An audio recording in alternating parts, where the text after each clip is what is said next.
पाहिलत, ज्यांना मारहाण होते ते आहेत महापालिका रुग्णालयातील डॉक्टर आणि नर्स. आणि कडक पांढरे कपडे घालून डॉक्टरला मारणारा, महिला डॉक्टरांवर हात उचलणारा हा आहे एकनाथ शिंदेच्या शिवसेनेचा नगरसेवक. हो, कल्याण डोंबिवलीत महापालिका रुग्णालयात ही संतापजनक घटना घडली आहे. थेट ऑन ड्युटी महिला डॉक्टर्स आणि नर्सला अशी मारहाण झाल्यामुळे एकूणच संपूर्ण वैद्यकीय क्षेत्रात संताप निर्माण झालाय. एखाद्या राजकीय पक्षाच्या प्रतिनिधीची रुग्णालयात घुसून डॉक्टरांवर हल्ला करण्याची अशी हिंमत कशी होते, असाही सवाल उपस्थित होतोय. कल्याण डोंबिवलीत घडलेल्या या घटनेच्या सीसीटीव्ही व्हिडिओमध्ये काय दिसतंय, ही घटना नेमकी काय, सविस्तर समजून घेऊ. कल्याण डोंबिवलीच्या शास्त्री नगर मध्ये असलेलं हे महापालिका रुग्णालय. इथेच सोमवारी संध्याकाळी शिवसेना नगरसेवक रमेश म्हात्रे आणि त्यांच्या सहकाऱ्यांनी राडा केला. शास्त्री नगरच्या या रुग्णालयात घुसून रमेश म्हात्रे आणि त्यांच्या समर्थकांनी एका महिला डॉक्टरसह आणखी एक डॉक्टर आणि तब्बल 3 महिला नर्सला धक्काबुक्की करत मारहाण केल्याचा आरोप आहे. या सगळ्या प्रकरणाचा एक सीसीटीव्ही व्हिडिओ सुद्धा समोर आलेला आहे. एवढंच नाही तर गुंडगिरी करत या नगरसेवकाच्या कार्यकर्त्यांनी रुग्णालयातील सुरक्षा रक्षकांनाही रोखून धरल्याचं बोललं जात आहे. नगरसेवक आणि त्यांच्या समर्थकांनी नेमकं काय केलंय हे तुम्हीच एकदा या सीसीटीव्ही व्हिडिओत पहा. पांढऱ्या रंगाचा शर्ट घातलेली व्यक्ती आहे शिवसेना नगरसेवक रमेश म्हात्रे. त्यांच्यासोबत काही लोक आहेत. ते डॉक्टर आणि नर्स बसलेल्या टेबल जवळ येतात. तिथं डॉक्टरांशी वाद होतो आणि त्यांना मारहाण करतात.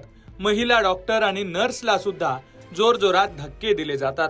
जेव्हा महिला डॉक्टर फोन काढून कॉल करायला लागते तेव्हा नगरसेवक जोरात तिच्या हातावर फटका मारताना दिसतोय. हा सगळा संतापजनक प्रकार सीसीटीव्ही मुळे समोर आलाय. हा वाद नेमका कशामुळे झाला? घडलं असं की एका गर्भवती महिलेला प्रसूतीसाठी शास्त्रीनगर रुग्णालयात दाखल करण्यात आलं होतं. डॉक्टरांनी तपासणी केली आणि बाळाच्या जन्मानंतर त्याला NICU म्हणजेच नवजात शिशु अतिदक्षता विभागातील उपचारांची गरज भासू शकते अशी माहिती नातेवाईकांना दिली. पण शास्त्रीनगर रुग्णालयातील NICU चे सगळेच बेड आधीच फुल होते. त्यामुळे डॉक्टरांनी या महिलेला पुढच्या उपचारांसाठी दुसऱ्या रुग्णालयात हलवण्याचा सल्ला दिला. यावरूनच रुग्णांच्या नातेवाईकांचे आणि डॉक्टरांचे वाद झाले. तेव्हा तिथंच नगरसेवक आणि त्यांच्या कार्यकर्त्यांची एंट्री झाली आणि त्यांनी हे प्रकरण समोपचाराने सोडवण्याऐवजी, रीतसर तक्रार करण्याऐवजी थेट वाद घालत मारहाण सुरू केली. हा सगळा प्रकार घडल्यानंतर महिला नर्स आणि कर्मचारी हादरले आहेत आणि त्या ढसाढसा रडू लागलेल्या आहेत. आम्ही रात्रंदिवस रुग्णांची सेवा करायची की नेत्यांचे आणि कार्यकर्त्यांचे असे हल्ले सहन करायचे, असा सवाल त्या उपस्थित करतायत.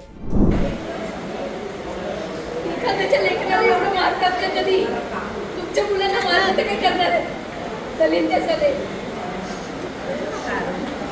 काय सांगणार आपल्याला?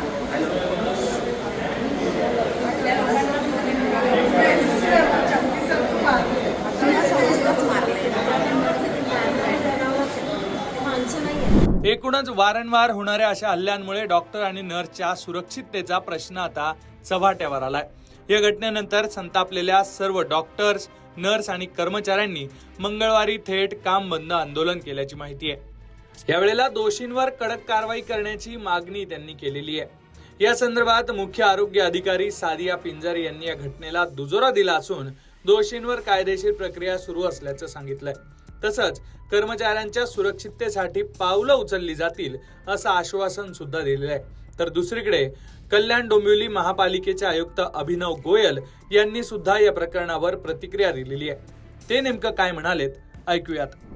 त्यांनी मला लक्षात आणून दिलं की तिथे काल संध्याकाळी एक घटना घडली ज्याच्यामध्ये डॉक्टरांविरुद्ध आणि काही पॅरामेडिकल स्टाफ विरुद्ध मारहाण करण्यात आली. तर त्या अनुषंगाने आम्ही दखल घेतलेली आहे आणि रीतसर जे काही योग्य न्यायिक प्रक्रिया आहे त्याप्रमाणे आम्ही पुढची कारवाई करूया. त्यांनी FIR करावा त्याची मागणी केलेली आहे. त्याप्रमाणे आम्ही आमच्या अधिकाऱ्यांना निर्देश दिलेले आहेत.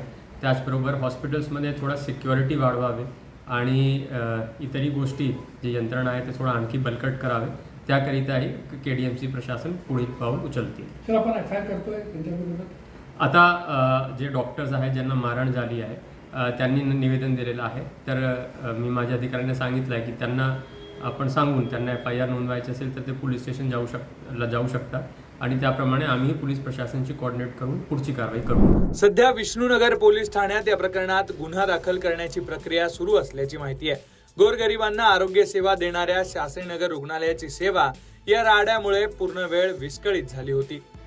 एकूणच हे सगळं प्रकरण पाहिल्यानंतर आणि हा CCTV व्हिडिओ समोर आल्यानंतर नागरिकांमध्ये सध्या संतापाची लाट निर्माण झालेली आहे. त्यामुळे आता या प्रकरणात पुढे नेमकं काय होणार, पोलीस काय तपास करणार हे पाहणं महत्त्वाचं असणार आहे. एकूणच या घटनेबद्दलच्या तुमच्या प्रतिक्रिया कमेंट बॉक्समध्ये नक्की लिहा आणि अशाच घडामोडी जाणून घेण्यासाठी लोकमत पाहत रहा.